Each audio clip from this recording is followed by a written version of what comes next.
Oke, sebelumnya saya ucapkan dulu Assalamualaikum warahmatullahi wabarakatuh. Salam sejahtera untuk kita semuanya. Untuk selanjutnya saya ucapkan banyak terima kasih kepada Anda yang sudah hadir di pembelajaran hari ini. Mudah-mudahan Anda semuanya yang mengikuti pembelajaran untuk mata kuliah saya, analisa dan perancang informasi dalam keadaan sehat walafiat, tidak ada suatu kekurangan apapun sehingga bisa mengikuti perkuliahan ini dengan rasa aman, nyaman, tenang begitu ya. Oke, hari ini kita lanjutkan perkuliahan untuk analisa dan perancang informasi pada pertemuan yang ke-10. Di mana pada pertemuan yang ke-10 ini saya akan bahas mengenai jenis-jenis metode atau langkah-langkah di dalam jenis metode ini ya. Langkah-langkahnya itu apa saja yang harus kita perhatikan.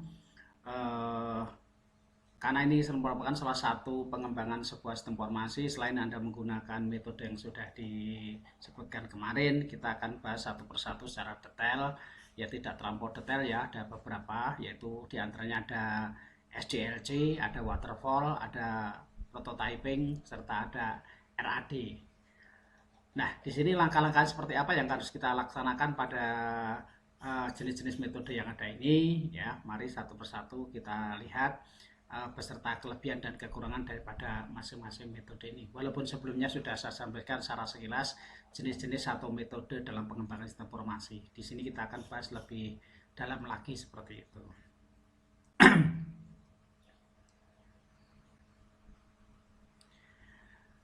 Untuk materi kuliah sudah saya sebutkan tadi, yaitu kita akan bahas mengenai waterfall, SDLC, prototype, dan RAD ya. Sebelum kita lebih jauh membahas tentang permasalahan pada materi, kita sampaikan dulu mengenai tujuan pembelajarannya. Yang pertama yaitu adalah harapannya mahasiswa mempunyai gambaran yang nyata ya, yang nyata tentang metode pengembangan ya baik waterfall, SDLC, prototype dan RAD ini.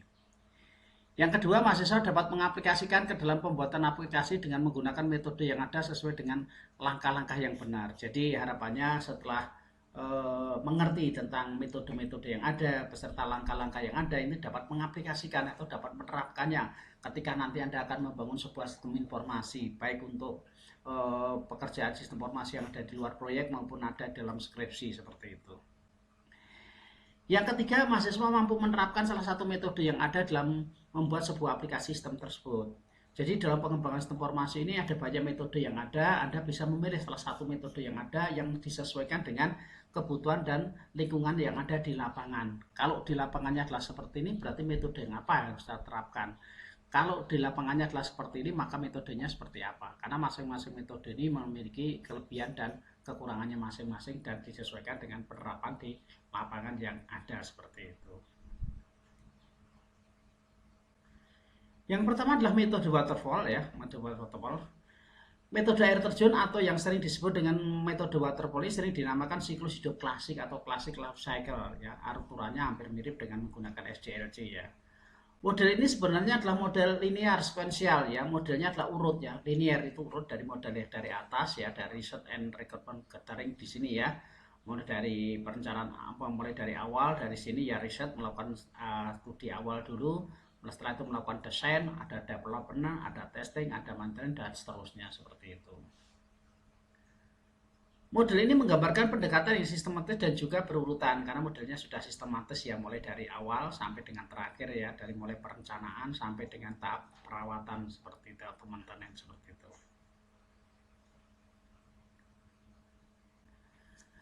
Adapun tahapan-tahapan metode dalam waterfall ini secara jelas kita gambarkan di sini adalah penggambarannya adalah seperti ini metode waterfallnya dari rekrutmen ya tadi ya apa yang harus kita gunakan apa yang harus dilakukan pada rekrutmen ini ya.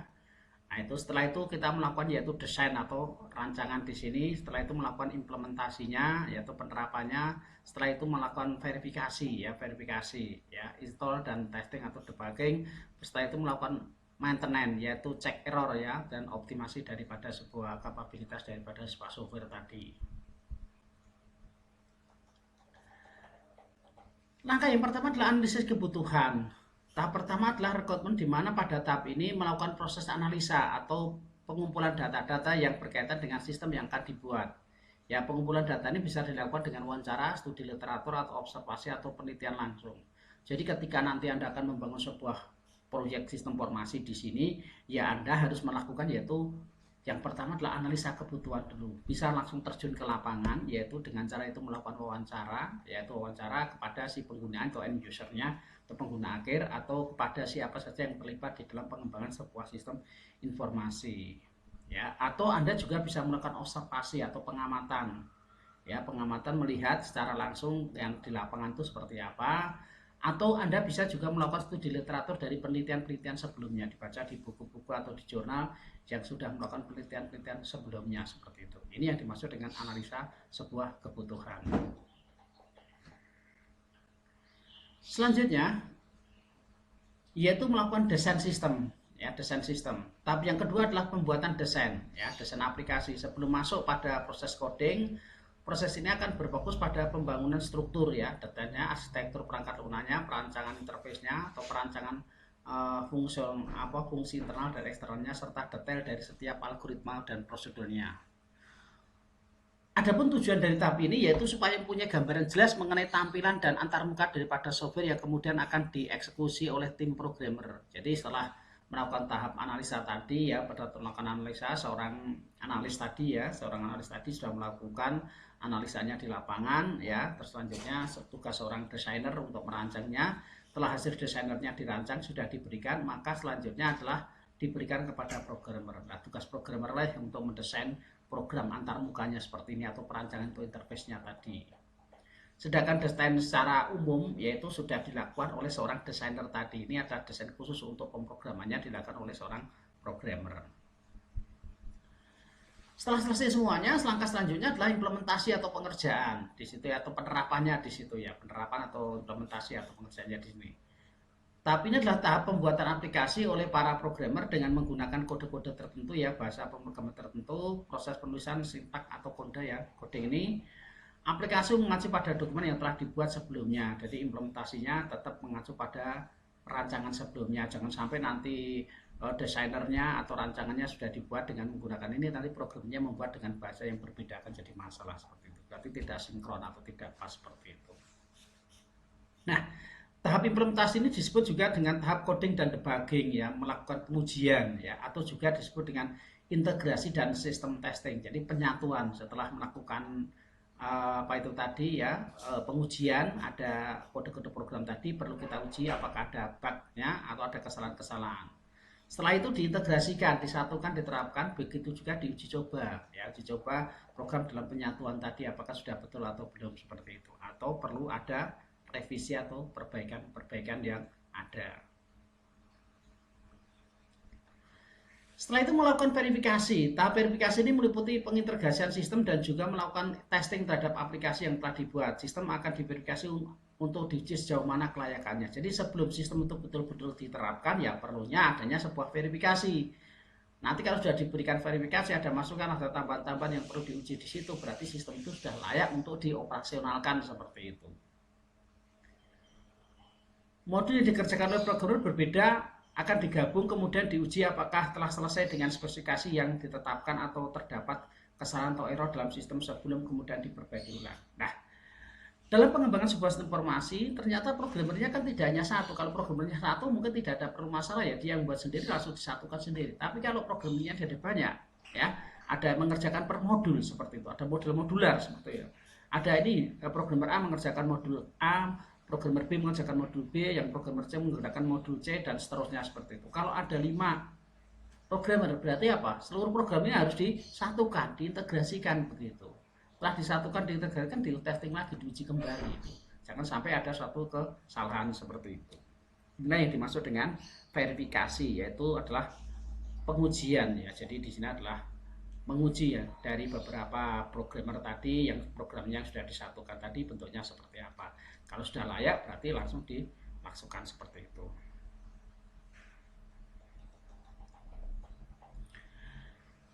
Selanjutnya setelah program tersebut digunakan, tanpa kita sadari mungkin dalam waktu 1 hari, 2 hari, 3 hari tidak ada masalah, ya. Tapi begitu sudah memasuki 1 bulan atau 2 bulan, nah itu perlu kita rawat karena tentu ada beberapa kesalahan-kesalahan yang muncul seperti itu yang tidak kita antisipasi sebelumnya.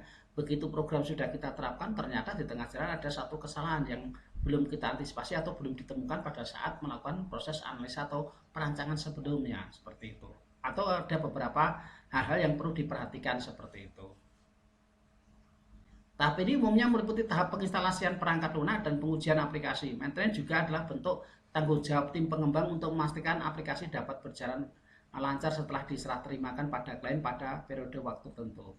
Maintenance ini juga artinya pemeliharaan atau perawatan juga sebagai bentuk tanggung jawab. Jangan sampai nanti kita membuat program sudah selesai, diselesaikan di situ, diserahkan, habis itu tinggal pergi tidak ada perawatannya. Nah kalau salah, nanti di bagian sana tidak akan yang menggunakan tidak bisa, tidak akan sia-sia seperti itu. Nah ini maka bentuk tanggung jawab daripada seorang programmer ketika ada beberapa program yang mengalami kendala-kendala di tengah jalan seperti itu. Ya, jadi merupakan bentuk tanggung jawab. Di samping itu dilakukan pula pembelian yang termasuk adalah perbaikan kesalahan ya, jika terjadi ada kesalahan, perbaikan implementasi atau sistem, peningkatan jasa sistem sesuai dengan kebutuhan baru. Ternyata sekarang bentuk-bentuknya sudah berbeda, RAM-nya sudah terjadi peningkatan, perlu diganti supaya speknya menjadi lebih bagus lagi, kan juga bisa melakukan pemeliharaan atau maintenance atau perawatan di sini.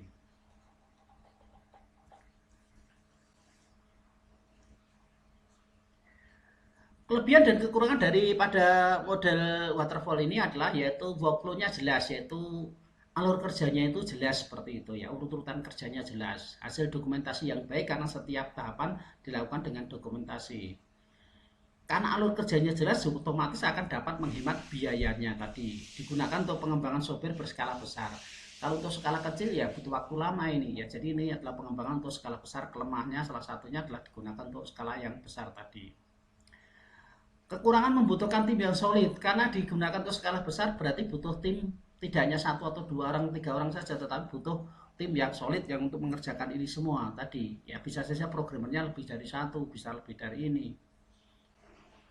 Masih kurang fleksibel karena bentuknya yang normal tadi ya elegan tadi, mulai dari atas, dari menggunakan ya, pendekatannya adalah dari top down, dari atas ke bawah tadi ya, bentuknya seperti itu. Tidak dapat melihat gambar sistem dengan jelas karena tidak dilakukan dengan secara langsung dengan end usernya, jadi sistem gambaran sistemnya itu nanti penggunanya itu belum begitu paham seperti itu. Waktunya juga cukup lama ya, karena untuk pengembangan ini urut-urutannya butuh, maka waktunya butuh cukup lama seperti itu. Kesimpulan yang bisa diperoleh dari pemodelan waterfall ini adalah bahwa metode waterfall ini adalah metode pengembangan perangkat lunak yang dilakukan secara berurutan dan sangat sistematis. Jadi bentuknya adalah sekuensial dari atas ke bawah seperti tadi. Proses pengerjaannya sendiri dapat dilakukan dengan berbagai tim proyek yang dibagi sesuai dengan keahlian masing-masing ya. Jadi tugasnya sudah ada sendiri-sendiri. Bagian seorang PIMPRO ya dia mematur atau memanage itu ya. Bagian analis sistem ya dia melakukan investigasi di lapangan. Seorang analis desainer dia melakukan desain daripada perancangan. Programmer nanti ada SGA-nya seperti itu.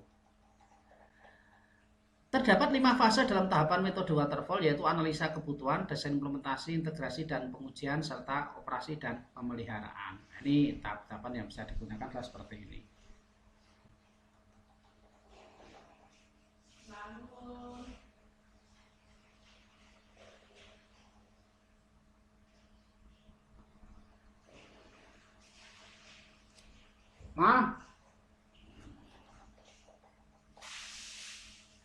SLC merupakan serangkaian tugas yang mengikuti langkah-langkah subsistem dalam menerapkan sistem informasi berbasis komputer. Jadi kita akan masuk ke ini tadi sudah, ini adalah SDLC ya, SDLC-nya atau siklusnya. Karena mengikuti suatu pola tertentu, teratur dan akan dilakukan secara top down seiring disebut dengan pendekatan air terjun atau waterfall tadi ya, sama ya. Ini metode tahapan dalam SDLC bentuknya adalah mulai dari planning, ini yang terbaru. Kalau yang lama itu modelnya ada 5 tahapan. Yang ini ada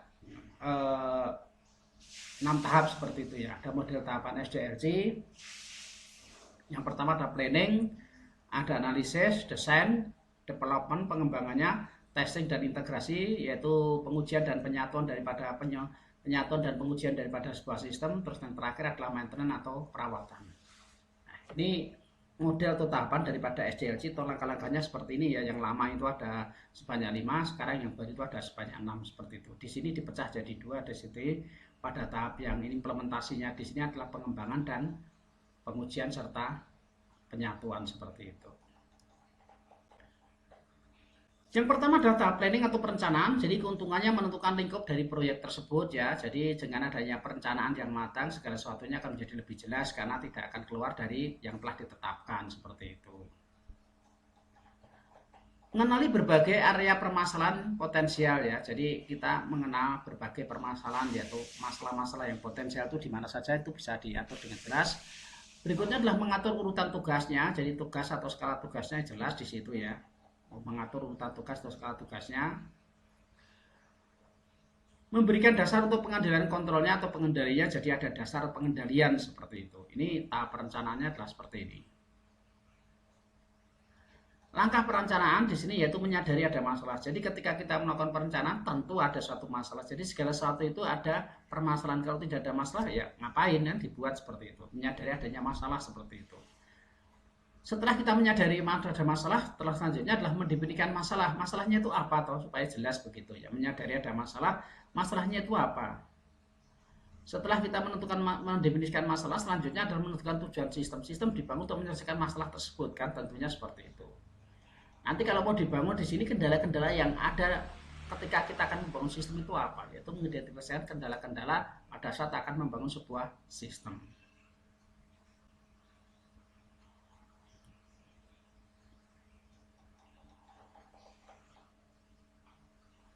Langkah-langkah perencanaan yaitu tadi yang pertama, yang selanjutnya adalah membuat studi kelayakan ya, kelayakan dari segi teknisnya ya, teman-teman sudah saya jelaskan. Ada pengembalian ekonomisnya, ada pengembalian non ekonomisnya, ada hukum, etika, operasional dan jadwalnya seperti itu. Nah, mempersiapkan usulan penelitian, yaitu penelitian untuk dipersiapkan dengan adanya masalah-masalah tadi. Selanjutnya usulan penelitiannya apa atau solusi yang dihadapi dari permasalahan tersebut itu apa.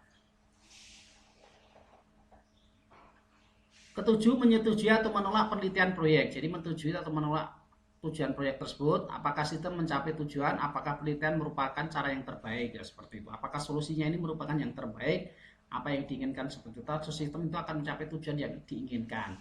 Maka perlu diperhatikan dengan betul-betul, nanti tinggal disetujui atau ditetapkan seperti itu. Menetapkan mekanisme pengendalian, menjawab pertanyaan apa, siapa, dan kapan seperti itu. Jadi dengan adanya semacam ini, dengan jelas ya langkah-langkah untuk perencanaannya di sini, menetapkan mekanismenya, siapa yang akan menjawab ini, apa yang harus dijawab, kapan dikerjakannya seperti itu. Yang kedua adalah tahap analisis, di mana pada tahap analisis ini adalah penelitian atas sistem yang telah ada dengan tujuan untuk merancang sistem baru atau diperbaiki. Tentunya di sana kita melakukan investigasi di lapangan, kita sudah ada identifikasi masalahnya, terus masalahnya diperjelas di situ, sistem lama itu berjalan itu seperti apa, seperti itu. Kalau ada kendala-kendala atau kesalahan-kesalahan di situ, kita carikan solusi yang baru itu seperti apa. Tahapan ini merupakan tahapan yang paling krusial karena pada tahap ini keberhasilan akan menentukan pada tahap berikutnya. Kesalahan pada tahap ini akan menentukan juga kesalahan pada tahap berikutnya. Nah, pada tahap analisis ini sangat penting sekali karena kesalahan-kesalahan yang terjadi pada tahap analisis ini akan menyebabkan kesalahan-kesalahan pada tahap berikutnya. Ya, jadi kalau pada tahap analisis ini salah, otomatis pada tahap desainnya juga salah, nanti pada tahap pembuatan programnya juga akan salah, implementasi atau penerapannya juga akan salah. Ya, kalau tahap saja ini saja benar, belum tentu nanti tahap berikutnya benar, apalagi salah seperti itu. Maka ini tahap yang paling krusial sendiri. Apa yang harus dilakukan ketika kita melakukan analisa di lapangan? Langkah-langkah untuk melakukan analisa di lapangan yaitu mengumumkan penelitian sistemnya. Ya, jadi kita tidak tiba-tiba seperti itu, tapi kita harus mengumumkan penelitian sistem bahwa nanti saya akan membuat sebuah proyek di sini seperti itu ya. Alasan dan keuntungan dibuatnya seperti itu. Sehingga dijelaskan, sehingga nanti tidak akan menimbulkan keresahan atau ada sesuatu yang tidak diinginkan seperti itu. Berarti ada alasan dan keuntungan yang bisa diperoleh dari sistem yang akan diterapkan nantinya. Mengorganisasikan tim proyeknya, jadi pemakai, spesialis informasi dan pimpinan proyek di sini ya siapa saja yang terlibat di dalam pengembangan sebuah sistem informasi tadi ya, tentunya ada pengguna ya, bagian spesialis informasi atau pimpinan proyeknya di situ, atau mungkin manajemen pengambil keputusan atau pemangku kepentingan di situ. Mendefinisikan kebutuhan informasi, jadi yang dibutuhkan itu apa itu, kita harus melakukan yaitu apa tadi sudah dilakukan di depan, yaitu melakukan wawancara tadi. Apa kebutuhan daripada manajemen tingkat bawah itu? apa kebutuhan daripada manajemen tingkat menengah dan apa kebutuhan daripada manajemen tingkat atas. Karena dari masing-masing ini memiliki kebutuhan yang berbeda-beda untuk informasinya. Jelas untuk tingkat bawah kita jelas melakukan yaitu kebutuhan informasinya hanya pada tingkat yaitu teknis saja. Nah, di situ pada berikutnya adalah tingkat taktis, baru pada tingkat strategis untuk manajemen tingkat atas. Maka harus jelas di sini kita bisa melakukan wawancara dengan hal tersebut atau melakukan pengamatan atau survei di lapangan. Langkah selanjutnya adalah mendefinisikan kriteria kinerja sistem. Jadi kriteria atau kinerja sistemnya seperti apa kita didefinisikan dengan secara jelas seperti itu. Menyiapkan usulan rancangannya, kalau sudah selesai melakukan analisis, selanjutnya nanti menyiapkan pada tahap rancangannya yang akan dikerjakan oleh seorang desainer tadi. Kalau ini sudah disetujui, yaitu tinggal menyetujui atau menolak rancangan proyek tersebut. Apakah proyek ini setelah dilakukan analisis seperti ini disetujui atau tidak? Kalau disetujui berarti kita melakukan langkah selanjutnya. Nah kalau tidak ya berarti kan tidak jadi dikersaksan proyek tersebut. Nah itu. Yang ketiga data perancangan. Pada tahap ini ditentukan proses data yang diperlukan oleh sistem baru dan juga jenis peralatan yang akan digunakan. Jadi pada tahap perancangan di sini ya tentukan yang berkaitan dengan database-nya seperti itu ya untuk sistem barunya di sini. Langkah perancangan di sini atau desain di sini yaitu menyiapkan rancangan sistem yang terinci ya. Otomatis kita akan menyiapkan rancangan secara konsep dulu atau menyiapkan rancangan sistem secara umum dulu, baru nanti diikuti dengan rancangan secara terinci.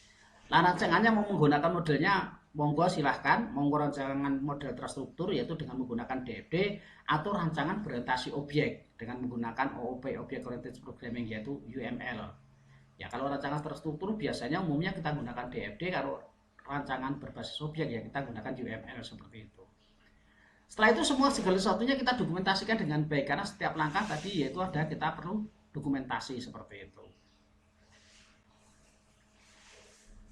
Berikutnya mengidentifikasi alternatif konfigurasi sistem. Kalau nanti tahap ini gagal atau ada sesuatu, maka kita harus menyiapkan yaitu alternatif daripada konfigurasinya, itu alternatif kedua. Kalau yang ini tidak bisa digunakan, maka kita harus menyiapkan alternatifnya. Jangan sampai nanti kita membuat hanya satu saja, ternyata satu itu tidak bisa diterapkan, maka kita harus mencari alternatif ya.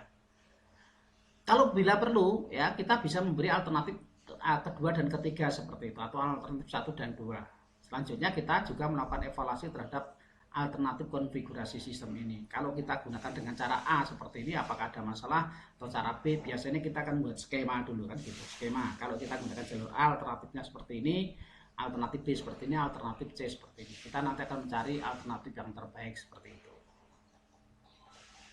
Setelah itu memilih konfigurasi terbaik dari sekian tadi yang sudah digambarkan, kita modelkan tadi ada alternatif 1, alternatif 2, alternatif ketiga, kita ambil yang terbaik. Yang terbaik mana itu akan kita terapkan. Setelah itu menyiapkan usulan penerapannya ya, untuk selanjutnya langkah selanjutnya sebelum kalau rancangan sudah selesai kan berarti melakukan penerapan kan gitu, atau menyetujui atau menolak penerapan tersebut. Kalau belum ya diselesaikan dulu sampai pada ulangi lagi pada tahap yang selanjutnya. Yang keempat, data penerapan. Jadi penerapan ini merupakan kegiatan memperoleh dan mengintegrasikan sumber daya fisik dan konseptual yang menghasilkan suatu sistem yang bekerja. Jadi pada tahap penerapan ini, kalau yang lama itu hanya ada satu, kalau yang baru ini karena ada 6 tahapan, pada tahap penerapan ini ditahapkan yaitu ada 2, dipecah menjadi 2, yaitu tahap pengembangan sebuah sistem dan tahap integrasi dan testing seperti itu. Jadi di sini ada tahap penerapannya seperti itu. Langkah-langkahnya adalah merencanakan penerapan, yaitu diterapkan kapan, yaitu mengumumkan penerapannya. Ya tentu kita akan mendapatkan sumber daya perangkat keras maupun perangkat lunaknya, menyiapkan database-nya ya, kalau ada yang berkaitan dengan database-nya. Otomatis kita akan menyiapkan fasilitas fisik, gedung maupun tempat untuk penggunaan komputernya ya, seperti itu. Ada training bagi usernya, kalau jika belum paham maka perlu adanya training atau pelatihan seperti itu. Menyiapkan usulan atau cut overnya ya, menyetujui atau menolak masuk ke dalam sistem baru seperti itu. Kalau sudah berarti nanti akan menggunakan sistem baru. Nah ini cut overnya sudah sering saya sampaikan, ada modelnya cut over ganti langsung ya, dengan menggunakan sistem lama kita ganti dengan sistem baru, atau model pilot yaitu kita ambil dari salah satu contoh dari departemen ini kalau berhasil, atau modelnya itu bertahap dari model sistemnya ini nanti bertahap sampai selesai semuanya, atau paralel yaitu sistem lama dan sistem baru berjalan beriringan seperti ini. Selanjutnya adalah tahap penggunaan, yaitu menggunakan sistem. Setelah menggunakan sistem, sistem perlu juga kita audit ya. Mungkin di situ ada atau kelemahan-kelemahan yang mungkin muncul setelah kita gunakan seperti itu. Memelihara, kita perbaiki ya, menjaga kemutakhiran atau peningkatannya. Menyiapkan usulan rekayasa ulang atau menyetujui atau menolak rekayasa tersebut. Kalau kita lakukan itu, tahap penggunaannya menyusui berarti rekayasa ulang itu berarti mundur di situ ada kelemahan-kelemahan apa. Kalau sudah ya tidak ada masalah ya sudah seperti itu. Oke, hanya ini untuk ini sudah saya bahas yaitu ada dua tadi ada model waterfall maupun model apa itu SDLC ya. Kalau mungkin ada yang perlu didiskusikan silahkan nanti bisa ditanyakan di kolom diskusi yang sudah tersedia sehingga kita bisa diskusikan lain waktu atau lain hari karena ini mata kuliah ini sifatnya adalah mandiri ya. Jadi nanti kalau mau disampaikan silahkan di kolom diskusi yang sudah disediakan. Baik, kita lanjut ke yang ketiga yaitu prototyping ya. Prototyping. Apa yang dimaksud dengan prototyping di sini? Prototype ini merupakan salah satu metode pengembangan perangkat lunak yang banyak digunakan. Dengan metode prototype ini, pengembangan dan pelanggan dapat saling berinteraksi selama proses pembuatan sistem. Nah, prototyping ini muncul karena ada kelemahan-kelemahan atau kekurangan-kekurangan pada metode sebelumnya. Salah satunya pada metode waterfall maupun SDLC. Karena waktunya cukup lama, orang nunggunya nggak sabar seperti itu. Saya kepengennya yang lebih cepat, maka dimunculkan model baru yang namanya adalah prototyping. Nah, maka model prototyping ini ada daya tarik yang luar biasa seperti itu. Karena apa itu pengerjaannya yaitu langsung cepat begitu itu. Jadi untuk skala kecil akan cocok seperti ini ya. Jadi nanti akan langsung bisa dikerjakan dalam waktu tidak lama seperti itu. Dan pengguna itu dilibatkan secara langsung seperti itu sehingga dia akan tahu kelemahan dan kekurangan daripada sistem itu bisa memberikan masukan sehingga proses analisis menjadi lebih cepat seperti itu. Prototipe dapat diartikan sebagai proses yang digunakan untuk membantu pengembang atau perangkat lunak dalam membentuk model dari perangkat lunak yang harus dibuat. Jadi ini adalah merupakan semacam tiruan seperti itu ya.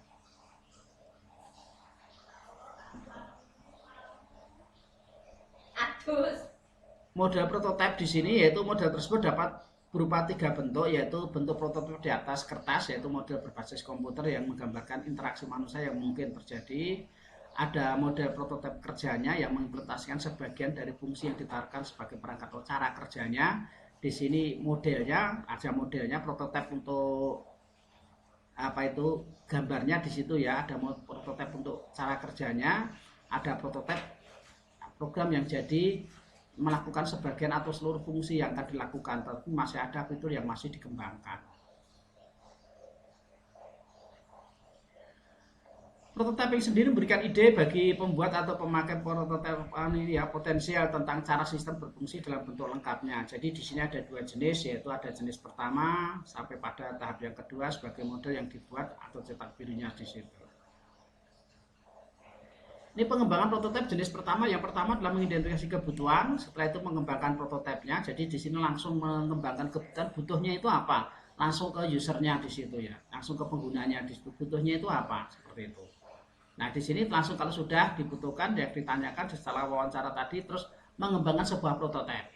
Ini loh bentuknya seperti ini, prototipenya seperti ini. Apakah prototipe bisa diterima oleh si user tadi, calon user tadi? Jika ada kelemahan-kelemahan diperbaiki lagi, diidentifikasi lagi sampai prototipe ini diterima. Kalau sudah prototipe ini diterima, berarti kita tinggal menggunakan prototipenya di situ. Kalau prototipenya tidak diterima-terima, lah ini repotnya di sini nih ya. Sampai harus menunggu prototipe diterima seperti itu. Pengembangan pada jenis prototipe yang kedua saat ini sampai pada langkah di sini ya. Kalau prototipe diterima, selanjutnya adalah kita membuatkan kode pengkodean sistem operasional. Berarti membuatkan programnya. Setelah dibuatkan programnya, selanjutnya adalah menguji sistem tersebut. Ya, menguji sistem tersebut sudah sesuai. Kalau sudah sesuai, yaitu kita tanyakan di situ, apakah sistem diterima? Kalau tidak diterima, kita lakukan coding lagi, ada perbaikan-perbaikan yang perlu diperbaiki lagi. Kalau sudah diterima, berarti penggunaan sistem operasionalnya. Berarti sudah selesai, berarti pada tahap penggunaan sebuah sistem. Daya tarik daripada prototyping ini adalah komunikasi antara analis dan pemakai yang membaik ya, karena di situ melibatkan langsung dengan usernya. Jadi seorang analis ini terjun langsung dengan si calon penggunanya tadi atau usernya tadi, maka ada daya tarik tersendiri di situ. Yang kedua, analis dapat bekerja dengan lebih baik dalam menentukan kebutuhan pemakai, sehingga waktunya itu menjadi lebih cepat karena langsung wawancara dengan si calon usernya tadi. Pemakai berperan lebih aktif dalam pengembangan sebuah sistem. Jadi peran seorang user ini betul-betul dilibatkan sehingga betul aktif, beda dengan yang sebelumnya tadi. Spesialis informasi dan pengamannya habis lebih sedikit waktunya ada usaha pengembangan. Jadi tim untuk pengembang ini waktunya jadi lebih pendek gitu untuk mengerjakannya seperti itu. Jadi bisa mengerjakan proyek yang lain. Penerapannya menjadi lebih mudah karena pemakai mengetahui apa yang diharapkan, sehingga ketika nanti sudah jadi programnya itu ya sudah diimplementasikan, si calon user ini sudah paham, sudah tahu karena sudah mengetahui sejak dari awal pembuatan, yaitu bahwa bentuk hasil akhirnya adalah seperti itu.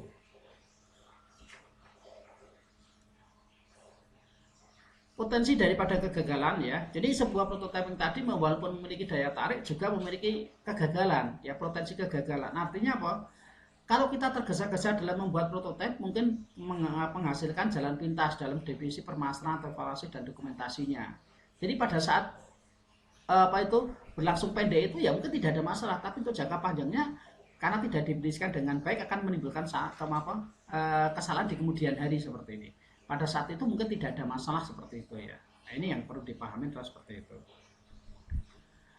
Pemakai mungkin sangat tertarik dengan prototipe tersebut sehingga mereka mengharapkan sesuatu yang tidak realistis dari sistem operasi. Nah ini ketika kita wawancara dengan seorang yang tidak tahu tentang database atau tidak memahami tentang sistem komputer itu, maka si calon user itu meminta sesuatu yang di luar realita gitu, istilahnya seperti itu. Kan jadi lama seperti itu ya. Prototipe jenis 1 mungkin kan tidak seefisien sistem yang dikodekan dalam bahasa pemrograman ya. Jadi hubungan komputer manusia yang disediakan mungkin tidak mencerminkan teknik perancangan yang baik seperti itu karena menggunakan jalan cepat, jalan pintas tadi. Selanjutnya adalah penerapan yang mempunyai prospek yang baik. Jadi adanya resiko yang tinggi karena tadi pendefinisiannya dengan cara shortcut tadi, jalan pintas tadi, tergesa-gesa tadi, dokumen dan evaluasi ini. Pertimbangan interaksi pemakainya, yaitu kalau jumlah pemakainya banyak akan jadi masalah seperti itu. Kalau jumlah pemakainya 1000 apa kita harus wawancari satu persatu akan jadi masalah seperti itu. Justru waktunya akan menjadi lebih lama. Yaitu jumlah pemakainya banyak itu tadi ya. Dibutuhkan penyelesaian yang cepat karena permasalahan seperti ini. Perkiraan tahap penggunaan sistem yang pendek tadi ya, karena pendefinisiannya cepat tadi, jadi tidak bisa dikemudakan untuk jangka panjang seperti itu. Hanya mungkin dalam waktu beberapa bulan atau 1 tahun sistem itu sudah tidak akan relevan lagi seperti itu. Sistem yang inovatif karena terjun langsung di sana. Berlaku pemakai yang sukar ditebak. Nah ini tadi yang tidak memahami dengan sistem komputer tadi ya. Yang terakhir adalah yaitu tahapan Rapid Application Development atau RAD ya. Tahap-tahapan ini mulai dari perencanaan kebutuhan, yaitu ada desain atau sistemnya, pengembangan sampai pada tahap implementasinya. Semuanya hampir mirip ya. Jadi definisi RAD di sini yang pertama adalah seperangkat teknik terintegrasi pedoman dan tool yang memfasilitasi kebutuhan sistem perangkat lunak pelanggan dalam waktu singkat. Ini sama dengan prototipe, waktunya pendek. Kalau tadi yang waterfall maupun SDLC itu waktunya panjang, kalau di sini sama dengan prototipe itu waktunya singkat, jadi lebih cepat seperti itu. Jangka waktu yang telah ditetapkan disebut dengan time block-nya, sudah ada ukuran waktunya seperti itu. Produk perangkat lunak tidak muncul pada akhir siklus pengembangan, melainkan berkembang selama proses pembangunan. Jadi inilah tidak langsung jadi, tapi di sini terus berkembang, terus berproses berdasarkan umpan balik daripada pelanggan, itu diperbaiki terus seperti itu. Hal yang muncul daripada penggunaan daripada RAD ini adalah bisnis berkembang sangat cepat dan terlalu banyak permintaan. Kalau kita menggunakan model SDLC atau model itu, maka tidak akan pernah bisa karena waktunya panjang seperti itu. Maka butuh waktu yang cepat, maka dicarilah model seperti ini. Software tidak terlalu dipahami, pelanggan mengalami penundaan dan proyek pengembangannya. Jadi kebutuhan user tidak selalu tetap, tetapi pengembangan selalu mengikuti keinginan user. Jadi perubahan user itu selalu berubah secara cepat. Kalau perubahan secara cepat seperti ini dengan menggunakan cara yang sudah terdefinisi dengan jelas akan jadi masalah. Meskipun dapat dilakukan perubahan setelah sistem telah selesai ya, semakin lama sistem dibuat akan mendapat membosankan seperti itu. Kalau lama-lama itu kapan selesai menunggu itu butuh waktu yang lama seperti itu akan lama-lama menjadi bosan, sedangkan nanti pada saat sudah jadi itu sudah akan berbeda seperti itu. Apa yang seharusnya dilakukan? Meningkatkan kecepatan proses pengembangan sehingga pengembang merasa senang, begitu juga bisnis mereka. Jadi dengan menggunakan muncullah metode RAD ini. Nah, apa itu sendiri RAD di sini? Yaitu adalah model proses pengembangan rekaman yang dikembangkan untuk kebutuhan menghasilkan sistem sangat cepat ya. Sebenarnya butuh waktu 3-6 bulan, kalau tadi bisa tahunan begitu ya, bisa lama ya. Dikembangkan pada awal tahun 90-an oleh James Martin ya, mengambil inspirasi dari model spiral ya, lingkaran, tujuannya lebih cepat, lebih baik, murah seperti itu ya. Konsepnya adalah pengembangan interaktif antara pengembang dengan si pengguna, calon pengguna tadi, membangun suatu prototipe mirip dengan RAD tadi ya, model prototyping tadi, menjawab dari model itu ya, model waterfall tadi ya, yang lama tadi. Kapan dibutuhkan RAD ini ya? Skala untuk project scope-nya di sini, di mana tujuan bisnis telah baik dipahami dan sudah fokus ya. Kalau proyek bisnisnya masih di tahap awal ya tidak bisa digunakan menggunakan tahap RAD ini. Data-data yang ada sudah tersedia. Kalau tidak ada data-datanya ya proyek baru dimulai, berarti tidak ada datanya, berarti tidak akan bisa berjalan. Proyek keputusannya dapat dihasilkan dari jumlah orang yang sedikit yang tersedia atau lokasi berbeda-beda. Proyek timnya sangat sedikit ya, paling tidak ada 6 orang lah seperti itu, karena proyeknya juga tidak terlampau besar, beda dengan yang SDLC maupun prototipe tadi. Proyek technical arsiteknya sangat memahami proyek serta paham komponen-komponen teknologi yang digunakan sehingga akan menjadi lebih cepat seperti itu ya. Ada proyek technical requirement-nya adalah layak dan baik dengan kemampuan teknologi yang digunakan, keterlibatan user atau pengguna akhir sangat penting dalam perancangan sistem sama dengan prototipe tadi. Fiturnya hampir mirip dengan prototipe ini. Secara umum pembuatan prototipe dalam bentuk yang kecil ya, dari satu sistem untuk menguji fungsi yang kurang dan efisien tadi. Nah, dengan RAD prototipe menjadi bagian untuk menghasilkan sistem. Ini untuk JAD-nya tidak saya bahas. Ini ya. Inti daripada RAD sini adalah adanya suatu alat atau tool ya, sudah di generasinya, sudah ada code generation, ada case toolnya, ada ya, sudah ada toolnya seperti itu ya. Berikutnya ada prototyping tool dan VGL-nya, ada metodologi yang digunakan, ada orangnya atau orang-orangnya, ada manajemen ya, tidak menjadikan rintangan tapi memfasilitasi perkembangan secara cepat, ada infrastrukturnya di mana perkembangan cepat dapat terjadi seperti ini. Jadi inti daripada RAD adalah seperti ini. Computer Aided Software Engineering (SAD-nya) di sini ya, toolnya. Model RAD-nya mulai dari requirement, ada konstruksi, ada user design, ada kembali ke terakhir yaitu cut over-nya di sini. Modelnya ringkas seperti ini. Tahapan planning. Rekrutmen atau planning ya tadi, rekrutmen atau planning ya benar ya. Di sini rekrutmen planning membutuhkan 1 sampai 4 minggu ya. Jadi ini waktunya seperti itu, ditentukan selama ini.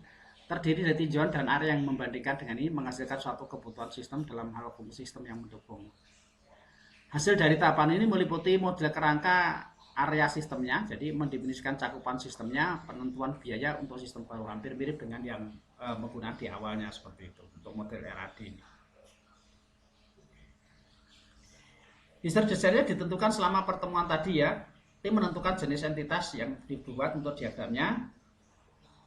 Produk sistem dirancang dan hasil tampilan awal yang dikembangkan seperti itu. Membangun prototipe dari produk yang telah ditentukan, yang penting tadi atau yang dikembangkan tadi. Selanjutnya adalah menyiapkan rencana untuk implementasi sistemnya. Konstruksi tadi ya, yang ketiga ada konstruksinya, pengembangan bekerja secara langsung dengan user atau membuat rancangan akhirnya, membangun dan menguji prototipe tersebut. Hasil keluaran tahap ini adalah sebuah dokumentasi dan instruksinya. Sudah ada tahapan, sudah ada dokumentasinya. Time box tadi dan pengembangan secara paralel termasuk pengawasan kemajuan sampai menyelesaikan tugas secara cepat.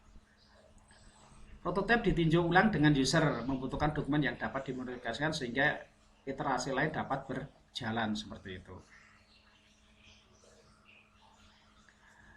Tapi yang keempat tadi adalah tahap penerapan atau transisinya. Di sini periode yang diperlukan secara perlahan mengganti sistem yang ada dengan sistem yang baru. Jadi cut overnya tadi ya, ada penggunaan atau konversinya tadi. User acceptance, akhir daripada interaksinya, pengembangan melakukan pelatihan ke user akan mengoperasikan sistem baru dengan tujuan yaitu melakukan instalasi pada satu operasi tanpa menimbulkan gangguan pada kegiatan bisnis yang sedang berlangsung. Selanjutnya adalah mengidentifikasikan yaitu peningkatan yang potensial pada masa depan. Kerugian daripada RAD sini membeli sistem baru mungkin lebih menghemat dibanding dengan mengembangkan sendiri, yaitu kalau tergantung daripada tim pengembang IT-nya apakah sanggup atau tidak seperti itu. Membutuhkan biaya tersendiri untuk membeli peralatan-peralatan penunjangnya. Di sini ditetapkan ada alat-alatnya, maka alatnya membeli secara sendiri, tidak dibelikan oleh pengembang tadi ya. Kesulitan untuk melakukan pengukuran mengenai kemajuan prosesnya sampai di mana seperti itu kurang jelas. Fasilitas banyak yang dikurangi karena terbatasnya waktu yang tersedia. Seharusnya fasilitasnya sekian, jadinya karena waktunya pendek jadi dikurangi sehingga hasil akhirnya tidak begitu itu ya, karena ada yang dikurangi maka hasilnya tidak maksimal seperti itu. Sistem sulit diaplikasikan di tempat yang lain karena sistemnya adalah studi kasus, jika dipindahkan di tempat lain akan berubah beda seperti itu ya. Fasilitas yang tidak perlu terkadang harus disertakan karena modelnya sistemnya paket ya, karena paket seharusnya tidak memberi ini jadi membeli ini seperti itu. Itu sistemnya paket seperti ini.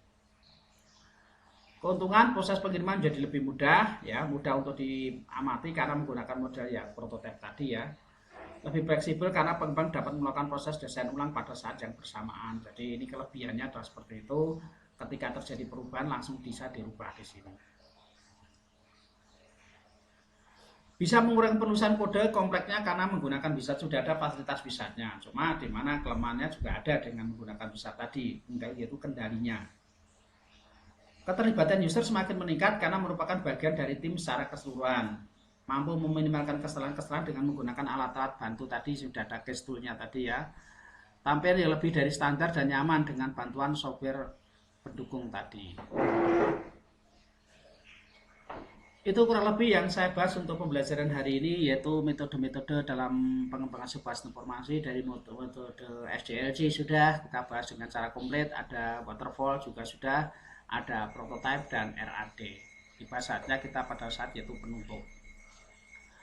Untuk mengembangkan sistem informasi kita bisa menggunakan salah satu model yang sudah teruji atau kita bisa menggabungkan dua model untuk mendapatkan hasil yang maksimal. Contohnya tadi suatu daya tarik yang ada pada prototipe itu bisa dikembangkan pada saat yaitu digabungkan dengan metode SDLC atau waterfall. Jadi daya tarik yang ada pada model prototipe tadi bisa dipadukan dengan seperti itu. Jadi kelebihan yang ada prototipe kita masukkan ke dalam model SDLC maupun model waterfall.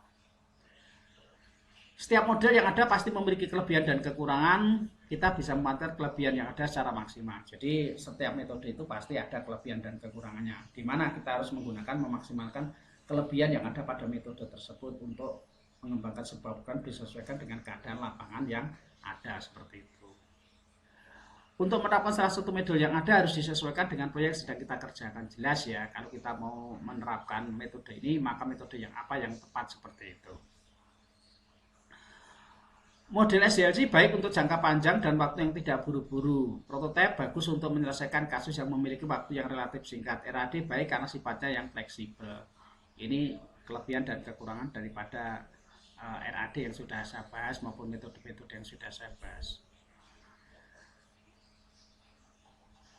Oke, terima kasih banyak untuk atensi Anda yang sudah mau mengikuti pembelajaran untuk analisa dan perancangan sistem informasi ini pada pertemuan ke-10. Sudah saya sampaikan, bila ada kekurangan, ya ada kesalahan-kesalahan atau ada hal yang perlu disampaikan, silahkan dituliskan pada kolom diskusi. Nanti lain waktu kita diskusikan bersama-sama. Untuk hari ini saya tutup dulu untuk pembelajaran ini. Akhiri salam, wassalamualaikum warahmatullahi wabarakatuh. Sampai jumpa lagi minggu depan. Terima kasih.